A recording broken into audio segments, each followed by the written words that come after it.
우리 몸에 너무 많은 영양분이 들어오는 것도 막아야 합니다. 그래야 더 건강해질 수 있죠.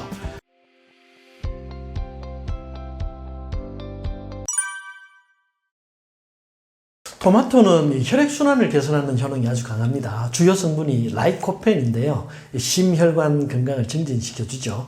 특히 뇌 혈류를 개선시켜줍니다. 그래서 기억력이 떨어지거나 학습 능력이 떨어질 때 토마토 많이 드시면 좋고요. 또 이 라이코펜은 항암 작용도 있거든요. 강력한 항산화제란 말이죠.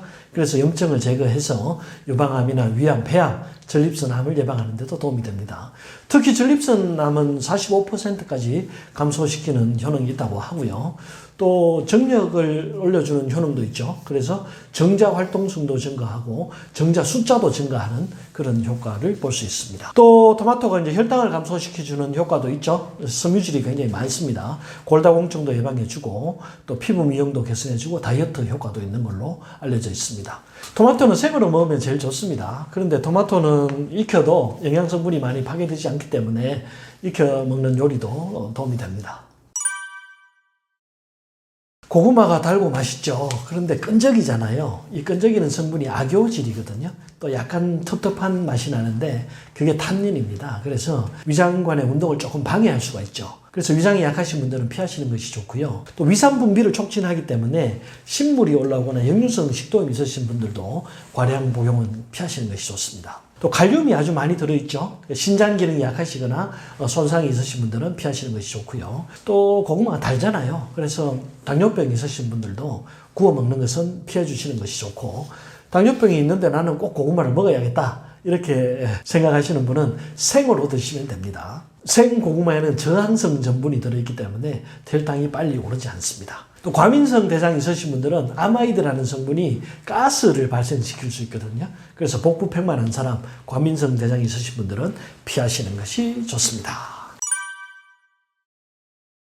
요즘 역대로 음식이 가장 풍부한 시대죠. 없어서 못 먹는 경우는 거의 없는 것 같습니다. 부페를 가보면 산의 진미가 그야말로 쌓여있죠. 그런데 우리 몸은 일종의 기계거든요. 혹사시키면 무조건 빨리 고장이 나게 되어 있습니다. 택시를 빨리 폐차시키는 이유와 같죠. 위장도 좀 쉬게 해주는 게 좋거든요. 우리 몸에 너무 많은 영양분이 들어오는 것도 막아야 합니다. 그래야 더 건강해질 수 있죠. 그 방법 중에 하나가 단식입니다. 음식을 너무 많이 먹으면 뭐가 많이 나오죠? 소화효소가 많이 나오잖아요. 그런데 우리 몸에서 소모되는 효소 양은 일정 양으로 정해져 있다고 하거든요. 그래서 과식해서 소화효소를 너무 많이 소모시키면 다른 부분에서 사용되는 대사효소 양이 줄어들 수밖에 없습니다. 그래서 여러 가지 대사 질환이 발생할 수 있죠. 그래서 음식을 좀 적게 먹고 우리 몸이 쉴 수 있도록 시간을 주는 것이 굉장히 중요합니다. 그것이 바로 단식이죠. 저는 간헐적 단식 많이 권하는데요.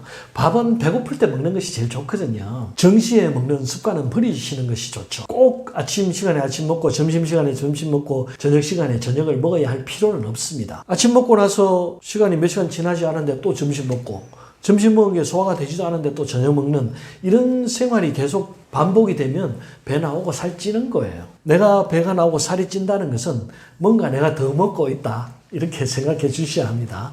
그것을 이제 극복할 수 있는 방법 중에 제일 좋은 것이 간헐적 단식인데요. 간헐적 단식도 종류가 여러 가지 있죠. 하루 먹고 하루 쉬는 24시간 단식도 있고, 일주일 중에 5일은 먹고 이틀은 쉬는 5대2 단식도 있습니다. 그 중에서 제일 효율적이고 하기 쉬운 것이 하루 종일 8시간 동안은 밥을 먹고 나머지 16시간 동안은 굶는 거예요.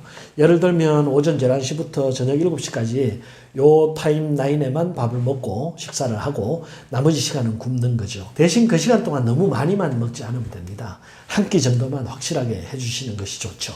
이렇게 이제 16시간 정도 굶어주면 내 몸에 음식이 들어오지 않으면 우리 몸이 굶고 있을 때 오토파지라는 생리 활성화됩니다. 자가포식이라고도 하는데요.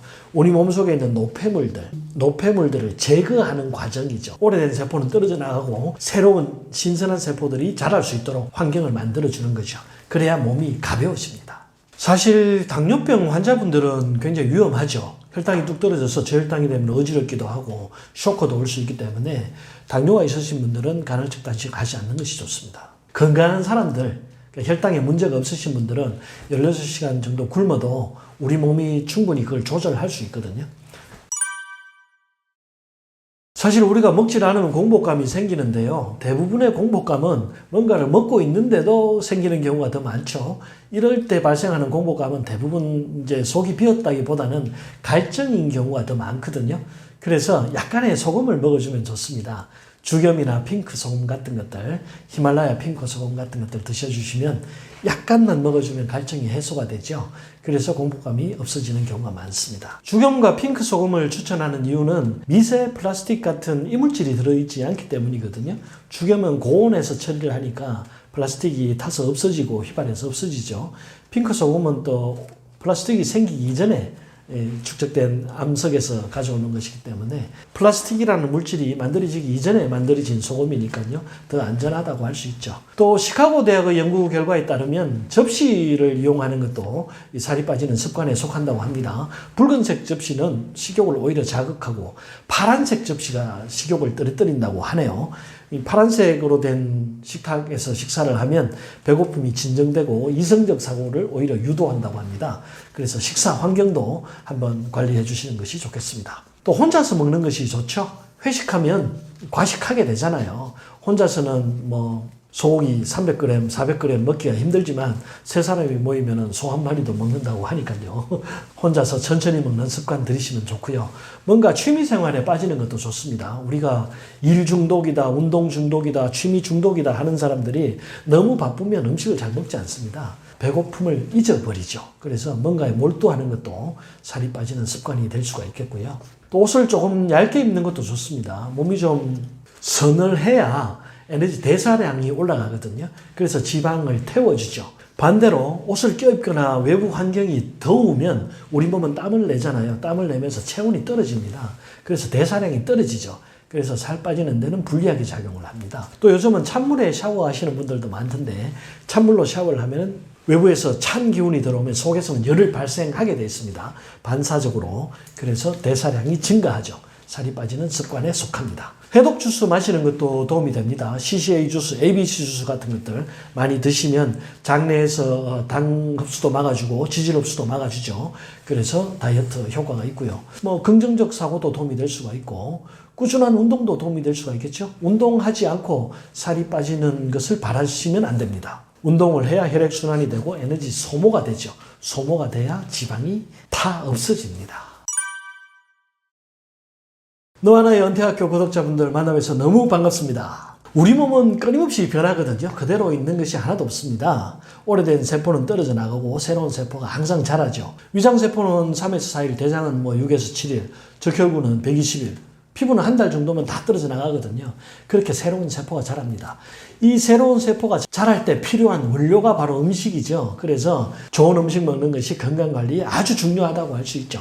인스턴트 음식, 각종 합성 화합물, 술, 담배 이런 죽은 음식 먹지 마시고 자연 그대로 천연 음식으로 진짜 식사하시고 건강한 인생 되시기를 권합니다.